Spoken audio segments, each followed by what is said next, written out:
저는 임상에서 인간관계에 너무 지치게 되어 그만두고 나오게 되었습니다. 아무래도 다른 병원에서 다시 시작하기에는 용기도 안 나고 많이 지쳤던 상태여서 조금이나마 규칙적인 생활이 보장되는 공무원에 도전해보는 게 좋을 것 같아 지원하게 되었습니다. 저는 대학교 때 김희영 교수님의 강의를 들었습니다. 그때 교수님께서 설명도 이해하기 쉽게 잘해주시고 핵심을 정말 잘 뽑아주셔서 복시에서도 좋은 결과를 얻었던 경험이 있었기에 교수님을 믿고 선택하여 오게 되었습니다. 실제로 수업을 들었을 때도 핵심적이고 자주 나오는 부분들은 자세하고 반복적으로 설명해 주시고 이해도 잘할 수 있게 해주셔서 굉장히 감사했습니다. 지역사회간호 담당 김희영 교수님께서는 자세하게 설명해 주시고 중요한 핵심들을 잘 짚어주십니다. 저는 마지막에 급하게 하느라 못했지만 메일로 문제를 주고받을 수 있게 해주신다고 하셨는데 잘 이용하시면 이론 내용 잡기에 정말 좋을 것 같습니다. 이론이나 문풀 시간에 주시는 프린트들을 이용하면 핵심 내용뿐만 아니라 의료법과 기타 법률 역시 잘 정리할 수 있고 헷갈리는 부분이나 고난도 문항들을 잘 짚을 수 있습니다. 간호관리 담당 오정화 교수님께서는 중요한 부분을 머스트로 체크해 주시는데 핵심 내용을 알기에도 마지막 정리를 할 때도 좋아서 잘 이용했습니다. 처음에는 기본서를 읽기만 하다 보면 정리가 잘 안 되는데 문제풀이를 할 실력은 되지 않을 때 빈칸이나 OX 문제를 활용할 수 있는 점이 좋았습니다. 기본서에서 부족한 부분은 보충 프린트로 채워주시고 단원별 문제도 풍부해서 실력 쌓기에 많은 도움이 되었습니다.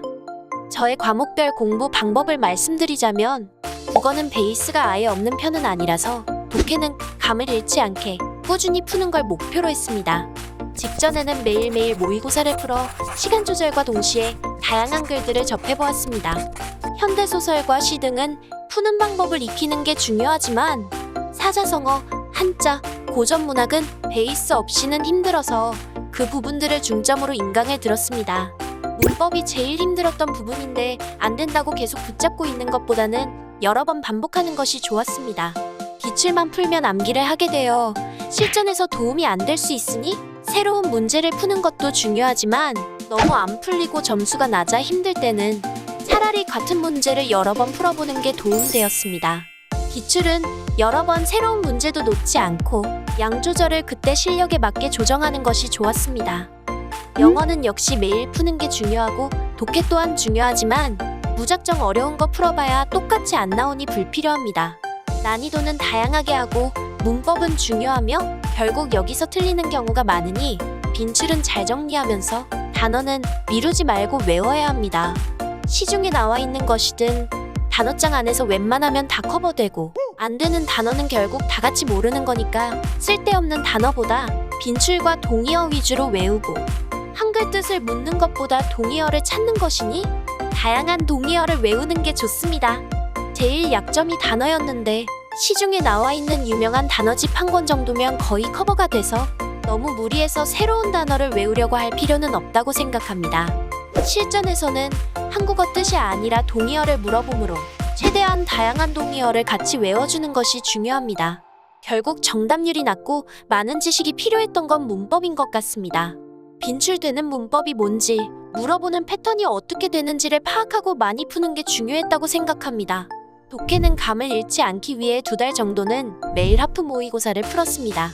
실전에는 동일한 지문이 나오는 게 아니므로 어떤 유형을 잘 틀리는지 틀리는 이유를 파악하는 과정이라 생각하고 너무 스트레스 받지 않되 속도를 끌어올리기 위해 노력했습니다. 한국사는 5과목 중에서 가장 노베이스였었기 때문에 너무 고생을 많이 한 과목이었습니다. 매 강의 내용을 그날그날 외워주는 게 가장 좋지만 외워지지 않았다고 며칠이고 붙잡고 있으면 방대한 양에 밀리는 게 순식간이었기 때문에 강의를 들은 후 2시간 정도 암기 시간을 정해놓고 외웠습니다. 빈칸을 직접 만들어서 암기도 했고 빈칸이 있는 문제집을 사서 기와펜으로 시험 직전까지 5에서 6번 정도 답을 적어보았습니다.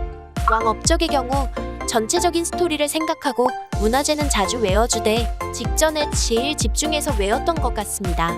혹시 모르는 내용이 나올까봐 가장 스트레스를 받았던 과목인데 다행히 난이도가 많이 쉬워져서 전체적인 내용만 외워도 고득점이 가능했기에 지역적인 내용보다 전체 스토리를 여러 번 반복했습니다. 간호관리와 지역사회간호는 얇은 펜, 굵은 펜, 형광펜 순으로 회독했습니다. 시간이 없어서 3회독만 했지만 더 했다면 싶은 아쉬움이 남았습니다. 교수님이 언급하시는 부분은 파란 계열, 빈출은 빨간 계열, 머스트라고 말씀해 주시는 건 별표까지 쳐놓았습니다. 얇은 펜으로 교수님 말씀을 전부 다 줄치고 굵은 펜으로 조사를 제외한 핵심 내용들을 줄을 치면서 형광펜은 제일 핵심 단어에만 체크했습니다.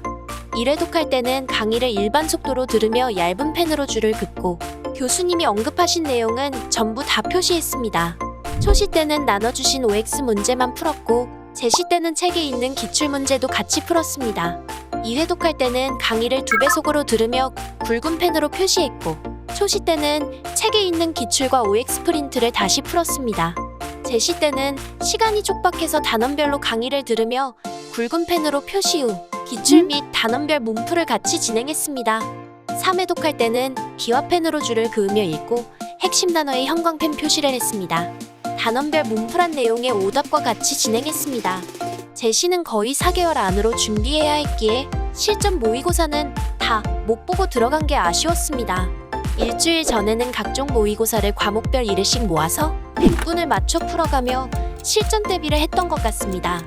기본적으로 3회독 이후 단원별 문풀, 실전 모의고사 순으로 진행하려고 노력했고 교수님들이 주시는 프린트는 무조건 다 회독을 했습니다. 새로 바뀌는 의료계획서나 HP 등은 꼼꼼히 보고 이번같이 서울시를 먼저 응시하는 경우 서울시 문제도 보고 나온 부분들은 잘 확인하고 들어가는 게 중요했던 것 같습니다. 필기 합격 후 6일 뒤가 면접이었는데 그 기간 안에 면접 등록과 자기소개까지 적어야 해서 시간이 촉박했습니다. 본인 지역의 작년 공고를 확인하고 인적성 검사나 자소서가 필요한 경우 미리 준비하시는 걸 추천해드립니다. 저는 스터디를 구하고 할 시간이 없을 것 같아서 시중에 공무원 면접으로 나온 책과 대방열린고시학원에서 제공해주신 면접 자료를 같이 활용했습니다. 면접 자료로 제공해주시는 내용으로 대부분 커버가 가능했고 면접책의 경우 정석적인 답안의 틀을 보기 위해서만 이용했습니다. 자료 내용을 보고 답안 틀을 활용해서 준비하고 친구에게 부탁해 면접관 역할을 해달라고 하거나 집에 강아지에게 계속 말하는 연습을 했습니다. 덕분에 모든 질문에 많은 답변을 할 수 있었으니 꼭 면접 자료 활용하시길 권장해드립니다. 수험 기간에 꾸준히 운동을 하고 산책과 취미생활을 하면서 너무 우울해하지 않으려고 노력했습니다.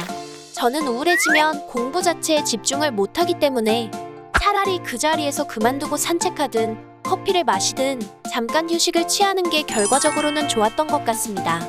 처음에는 병원만 아니면 된다는 생각이었고 코로나로 인해 워라밸이 보장되는 직장도 아니게 되다 보니 마음 다잡기가 힘들어서 초시 때는 공부도 안 하고 허송세월한 시간이 많았습니다. 저는 거의 1년 반 가까이는 제대로 공부도 하지 않고 이론만 가까스로 1회독하고 시험장에 가고 불효자식이었던 그런 시간을 보냈습니다. 병원을 그만두고 나오니 실패자가 된 기분이고 그것도 못 버티나 싶어서 우울하고 실망스럽고 그렇다고 공부는 하기 싫고 그렇게 어영부영 보냈습니다. 이대로는 마음이 안 잡힌다는 생각에 잠깐 다른 일을 하며 마음을 잡고 핸드폰 제출하고 IP 차단되는 독학학원에서 공부한 게 큰 도움이 되었다고 생각합니다. 혹시 저처럼 혼자 공부하거나 오래 집중하는 데 어려움이 있다면 추천드리고 싶습니다. 합격이 아무리 노력해도 절대 도달 못하는 목표는 아니라고 생각합니다. 다만 명확한 동기 없이 아무 노력 없이 얻는 것 또한 아니라고 생각합니다. 앞에서 길을 잘 잡아주시는 대방열린고시학원의 교수님들과 함께 최선을 다하면 분명히 좋은 결과가 있을 것이라고 생각하니 다른 분들 또한 후회 없는 수험 생활을 보내셨으면 합니다. 합격이라는 결과 없이 보상받기 힘든 시간이라 내 의사보다 주변 눈치를 자꾸 보게 되는 게 공시생활이라고 생각하는데 주변 상황이나 자신에게 상처받지 않고 좋은 결과 있으시면 좋겠습니다.